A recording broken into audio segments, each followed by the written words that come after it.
While God created the world, the morning stars sang together. After God delivered Israel through the Red Sea, Moses and Miriam led the people in singing. God destroyed Israel's enemies under King Jehoshaphat, while the choir sang. When Jesus was born, the angels sang, and before going to the cross, he sang. God rejoices over us with singing, and one of the only things we know for certain that everyone will be doing in heaven is singing. At New St. Andrews College, we understand that music is not an elective. It is central to our being and identity. We endeavor to train all our students in a joyful and robust musical literacy that will help them shape culture in a Christ-like direction wherever they go. Additionally, we offer the Certificate of Music in conjunction with our bachelor's degree in liberal arts and culture for students who desire extra music training beyond the regular music courses they will take as a part of the core curriculum. In the certificate program, you won't simply appreciate music or listen to it or talk about it. You will do music.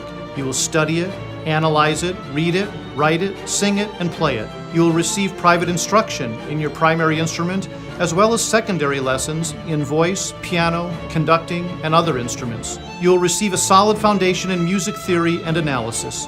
You will study music history, church music, and music pedagogy. And when you graduate, you will leave with the ability to sing, play, understand, and steward music in whatever church or community you plant yourself. I'm Dr. David Erb, and this is the Certificate of Music at New St. Andrews College.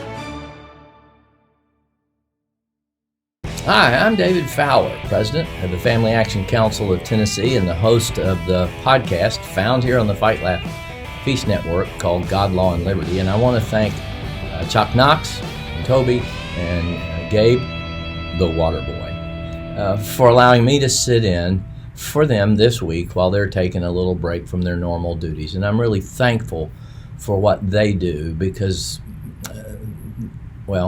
they are willing to take strong biblical stands in response to the issues of the day. And that's what I want to do today. Now, a little bit about me. I'm not set up to do a show with multiple people. So the format's going to be a little different today, but I think you're going to like it because I'm inviting to be my guest in absentia Jeff Shafer, who is an attorney and heads the Hale Institute at New St. Andrews College. He's been on Cross Politic a couple of times, 2 or 3 times. Every time he speaks, I learn something and it improves me as a believer. And so my guest today will actually be Jeff Shafer, who we're going to take a video clip of comments he recently made at a program at New St. Andrews College. It's 5 minutes. And that will lay out the topic for today's show. And then I'm going to go back through and take some of the segments of that and give you my thoughts, my reactions, my observations, and what I took from what Jeff was saying. So that'll be sort of how the interview takes place today. Now, let me also just say this. I do not purport to speak for Jeff Shafer, nor am I trying to interpret what Jeff Shafer said. I'm giving you my thoughts, my reactions to Jeff's comments, and I hope you'll find them helpful. So with that, let me introduce you to our guest, Jeff Shafer. In considering the contemporary cultural and political milieu, our descriptions of it now seem to emerge from us almost viscerally, as we commonly offer labels for its character in terms like decay, dissolution, bleakness, chaos, incoherence, disorder, rootlessness, unwinding. The import and the goals of our presiding late modern philosophy are revealing themselves in increasing clarity in their inhuman deformity and viciousness. It would be redundant for me, I think, to recite the proliferating social ills that now stagger the mind. We know, though, that innocence is available to the young only if they have guardians postured in constant martial vigilance. The proverbial phrase, those who call evil good and good evil, who take darkness for light and light for darkness, or every man did what was right in his own eyes, are no longer taken as declarations of woe, but as templates for how best to understand and describe human freedom. And persons' attainment of such opportunities for inversion is now understood as a principal purpose of state power. Now, I say these things not that we persist in lament, but to mention that our circumstance presents us an invitation and an opportunity for a long overdue reassessment of the foundations of social order, along with the consideration of whether the divinely governed and sustained nature of the cosmos might have some relevance to how we structure political society. For the fact of the matter is that we are now, I dare say, daily being mercifully disabused of the misconception that the so-called secular order is benign and neutral. It is rather a diabolical death work. It has been a creedal aspect of contemporary public reason that the Christian faith must be subordinated to the requirements of the secular reason and scientific materialism that have asserted sovereignty over all public categories.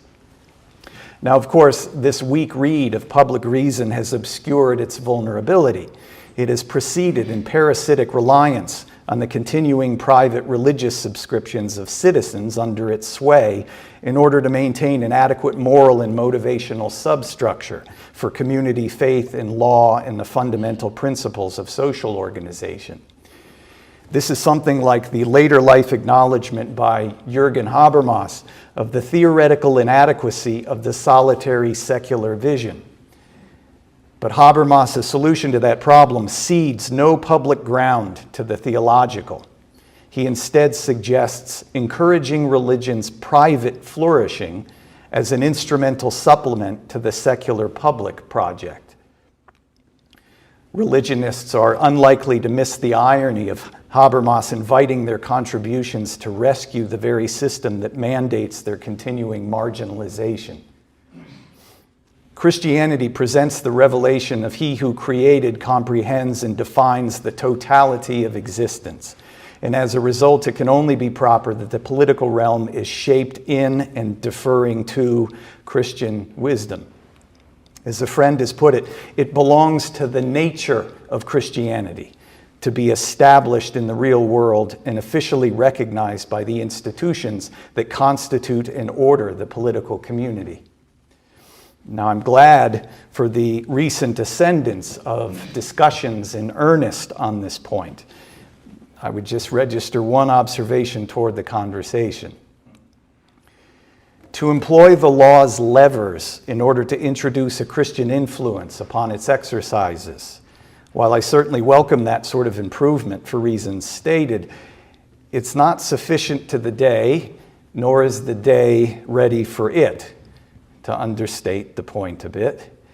Instead, in coming to grips with our cultural condition of everywhere instantiated unbelief, a response suited to it will require first a radical understanding of our epochal deviance in mind and in practice, and an equally radical turning away from it. That is a prostrating metanoia, not an instrumental step in service of a political program, but a deep repentance as a necessity before God, and thus of value only insofar as it is not pursued instrumentally. Now, let's take a moment to look at what Mr. Shafer said in little bits and pieces so we can better appreciate the fullness of what he jammed into that little 5-minute segment. This is the first segment that I want us to look at, and then I want to comment on. So, listen in to the very first part of Jeff's remarks. In considering the contemporary cultural and political milieu, our descriptions of it now seem to emerge from us almost viscerally, as we commonly offer labels for its character in terms like decay, dissolution, bleakness, chaos, incoherence, disorder, rootlessness, unwinding. The import and the goals of our presiding late modern philosophy are revealing themselves in increasing clarity in their inhuman deformity and viciousness. It would be redundant for me, I think, to recite the proliferating social ills that now stagger the mind. We know, though, that innocence is available to the young only if they have guardians postured in constant martial vigilance. The proverbial phrase, those who call evil good and good evil, who take darkness for light and light for darkness, or every man did what was right in his own eyes, are no longer taken as declarations of woe, but as templates for how best to understand and describe human freedom. And persons' attainment of such opportunities for inversion is now understood as a principal purpose of state power. One of the proliferating ills is what the common law would call the maiming of children under the guise of gender-affirming care. And another of the social ills that we're seeing is that those to whom the law of God and the common law would give a charge, on whom they would impose a duty to protect their children from being maimed, are parents. They're not only consenting to the deprivation of their child's healthy, functioning body parts related to their reproductive system, but in doing so are depriving their children of the means that God intended for the creation of the parent-child relationship. It would have to be created artificially if these procedures are performed. Now, I'm not denigrating here, and hear me, adoption. There are circumstances where the natural means God has provided don't work. But we're talking here about the intentional destruction of those means provided by God for the development of a parent-child relationship. And we are disordering the very nature of the family as God designed it. Now, Jeff mentions a template, and I believe that template is actually found in the very first sentence of the United States Supreme Court's decision in 2015 called Obergefell versus Hodges. That was the decision in which the Supreme Court said that states could not have statutes that mirrored the common law and biblical understanding of male and female and the necessity of male and female to the formation and creation of the marital matrimony relationship. The first sentence in that opinion was essentially the Supreme Court's version of Genesis 1:1, and it is the predicate upon which the court then reasoned to same-sex marriage, and from which we now reason to transgender ideology as a constitutionally protected right. Here's that first sentence, and listen to it. The Constitution promises liberty to all within its reach, a liberty that includes certain rights. What they are? Well, we're now finding out. It would be transgenderism, right?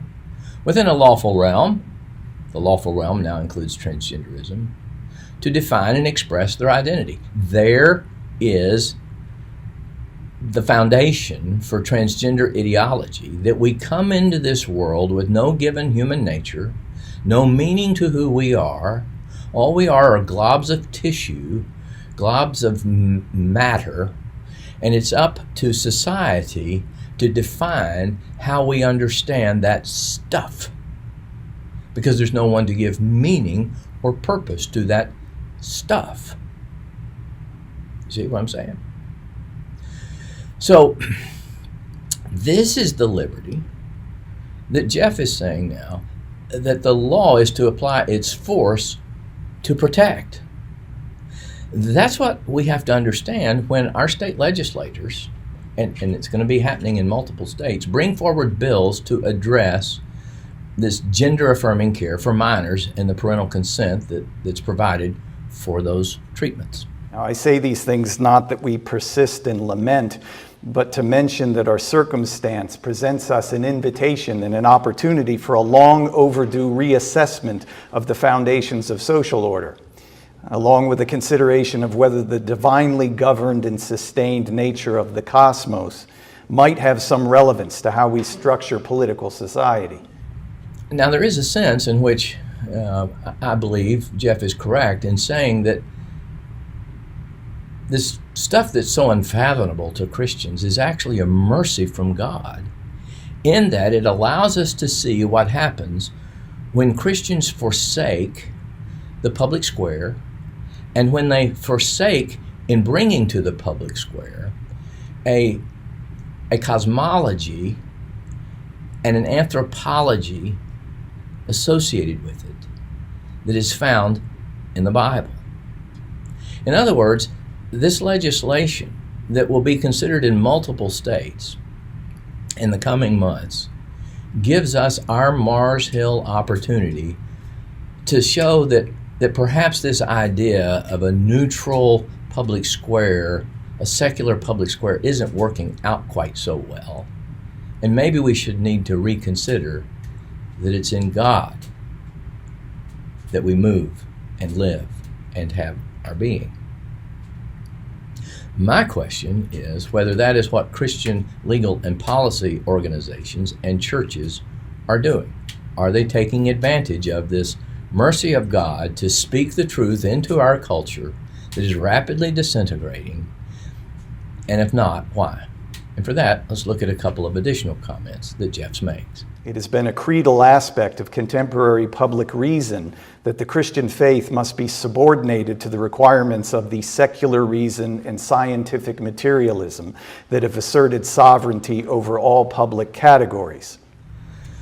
So Jeff speaks here about this almost creedal perspective that the Christian worldview has to be subordinated to man's reason and scientific materialism.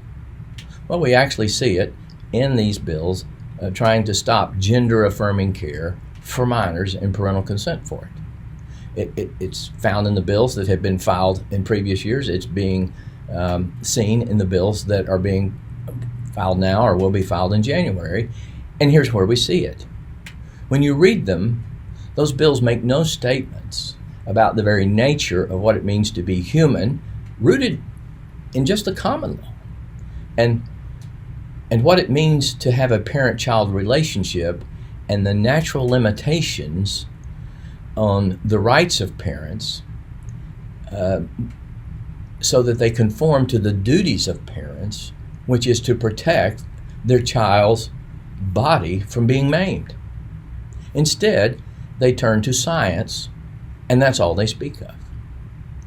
But as a friend of mine said the other day to a Christian worldview organization, science cannot tell us what it means to be a person, to be a human being. And Christians should know this intuitively. There is no scientific hypothesis, no test that can be performed on molecules or matter that could help us understand that we're made in the image of God. And yet Christians are turning strictly to science to make their arguments. Now, here's the downside for this, friends. When Christians turn only to science to help us understand what is harmful to a person or a child, and the legislature can then substitute its judgment for what is harmful based on science for that of the parent, especially when the relationship between the parent and child has not been defined by anything objectively true and real, well, expect someday science to say certain other things are harmful that Christian parents do, and Christians will have supported the proposition that science alone defines what it means to be a person. Science alone defines the relationship between the parent and child, and the legislature will substitute its judgment for that of the Christian mother and father. You see where we're going? Instead of telling the evolutionary biologist who spoke here in Tennessee, your worldview created the problem, and would you now like to hear the gospel that gives us the truth about what it means to be a person? We seem to jump off of our belief system, subordinate our belief system to jump on his train of reasoning. And that's what Jeff is saying. We are intentionally subordinating our worldview to that of scientific materialism. And surely that's an offense to God. Now, of course, this weak read of public reason has obscured its vulnerability. It has proceeded in parasitic reliance on the continuing private religious subscriptions of citizens under its sway in order to maintain an adequate moral and motivational substructure for community faith in law and the fundamental principles of social organization. Now, this is what I take from the segment we just heard.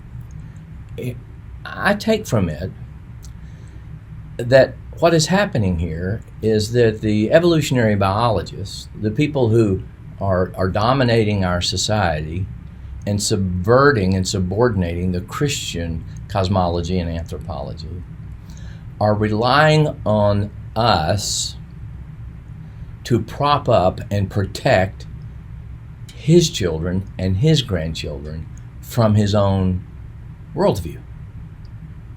See, we are so quick to want to stop the harm that we will rush to the aid of the evolutionists. Now, I'm going to say something here, it may be a bit tricky, but if you read Psalm 7, and there are other psalms like it, toward the end you'll see that God is saying, look, the wicked are digging a hole for themselves. They're setting traps for themselves, and my intention is for them to fall in it and reap the consequences of their sowing to the wind.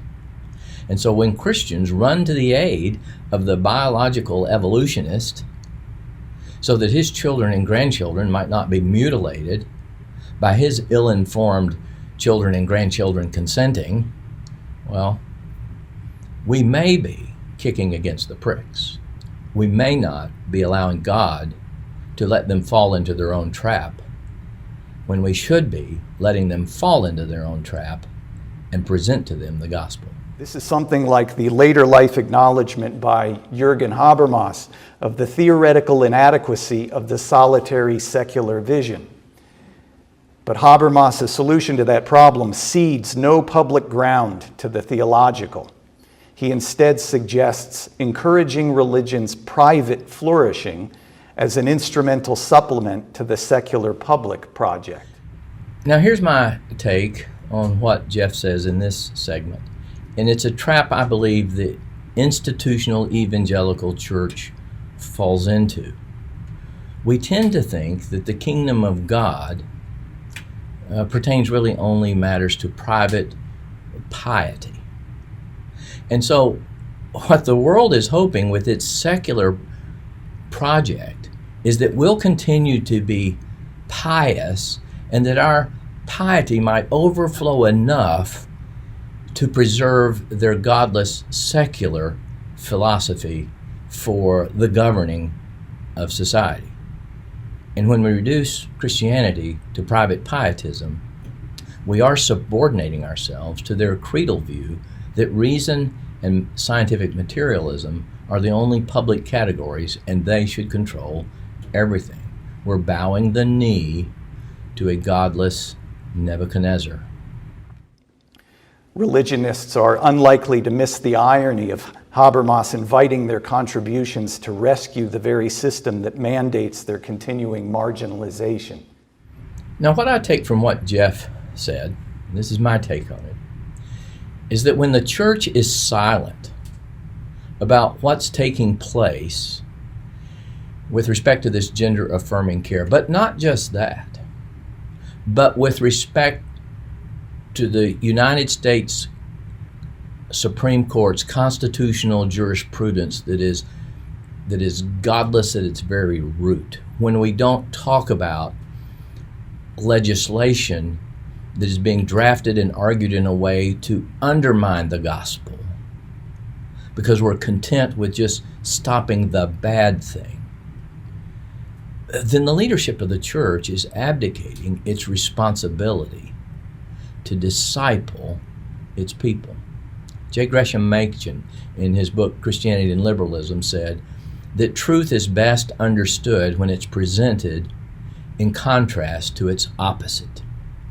And again, what a mercy God has given the church to say, expository preaching is great, but it will not become the idol that will prevent me from talking in my church and discipling my church on this important matter so that they don't rush out and join forces with the godless, the covenant breakers, and those under the wrath of God, and the evolutionary biologists simply to stop a bad thing.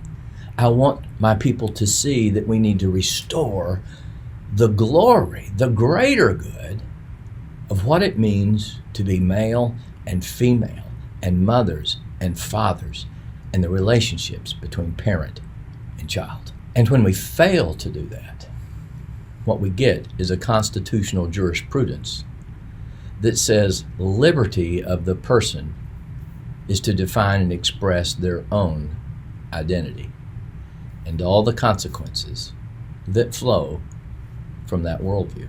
Now, I'm glad for the recent ascendance of discussions in earnest on this point. I would just register one observation toward the conversation. To employ the law's levers in order to introduce a Christian influence upon its exercises, while I certainly welcome that sort of improvement for reasons stated, it's not sufficient to the day, nor is the day ready for it, to understate the point a bit. Instead, in coming to grips with our cultural condition of everywhere instantiated unbelief, a response suited to it will require first a radical understanding of our epochal deviance in mind and in practice, and an equally radical turning away from it. That is a prostrating metanoia, not an instrumental step in service of a political program, but a deep repentance as a necessity before God, and thus of value only insofar as it is not pursued instrumentally. These last thoughts by Jeff are the ones that really drove me to my knees. That it is not sufficient for the day for us to just pass bills that stop things.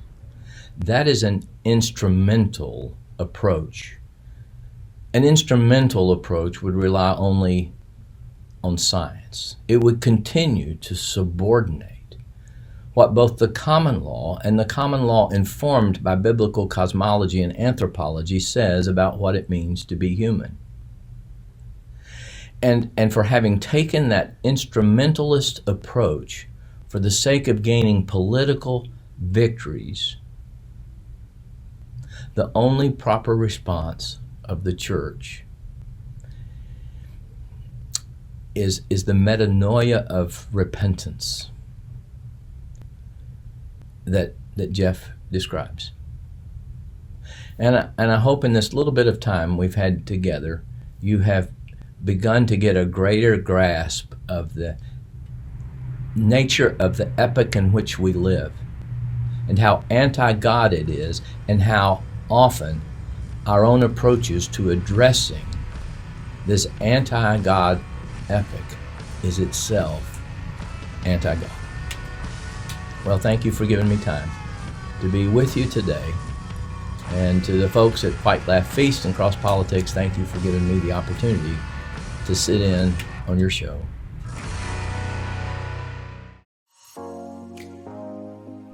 Putting off writing that proposal again? Yeah, we've been there. Proposal writing can be tough. It takes work, and if you're not careful, you can set up your company for failure. Well, that's where we come in. Smart Pricing Table is an innovative application that focuses on, well, the pricing table. Instead of a static document and constant back and forth, our platform creates interactive proposals that empower your prospects. Not sure if something is needed? Make it optional. Have complicated services that vary? Let your customer do the work with line item upsells. Have reoccurring services? Easy peasy. With Smart Pricing Table, you can create attractive proposals quickly. And our system is built for reuse, so you can get out of that hamster wheel. Give your customers choice and close deals quickly with Smart Pricing Table. Home. It's where you build your legacy, where traditions are started, seeds are planted, meals are shared, and stories are told. We are Chris and Natalie Carpenter, owners of Story Real Estate, and our team of top agents helps people find homes in Moscow, Idaho, and around the country. Have you thought about a move? Contact us to get connected with a top agent who shares your values and puts your family first. or reach out to us about our Moscow relocation guide. Wherever you're looking to go, we can help you find home. Call us at Story Real Estate or visit us at storyrealestate.com and start building your legacy.